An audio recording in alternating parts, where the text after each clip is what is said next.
Lesson 4, Advanced Syntax and Clauses. In our final lesson, we will examine advanced Greek syntax and clauses. One common structure is the genitive absolute.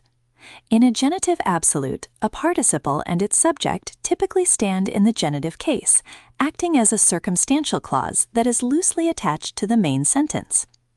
Next, consider purpose clauses introduced by the conjunctions hina or hopos. In primary sequence, these purpose clauses commonly take the subjunctive mood. Conditional sentences also follow specific patterns. For example, a future more vivid condition typically uses the combination of ion plus the subjunctive mood in the prototasis, paired with a future indicative or an equivalent construction in the apotasis. This creates an if X happens, Y will happen statement. You will also encounter indirect statements. After verbs of saying, such as the verb phemi, Greek regularly uses an accusative and infinitive construction.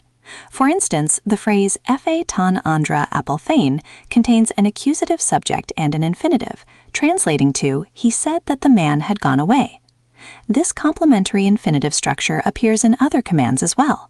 For example, the sentence "Ho strakegos tos stratiotas ekeluse menein" translates to "the general ordered the soldiers to remain," where an aorist verb is paired with an accusative object and an infinitive. Speaking of vocabulary and forms, remember that not all words follow perfectly regular patterns. The adjective agathos uses suppletive comparatives rather than standard endings, taking forms like amenon, beltion, or kraton for the masculine nominative singular. Similarly, verbs can have multiple core meanings. The verb grapho primarily means I write, draw, or paint, but in legal contexts it can mean to indict, as a graphically marked public suit.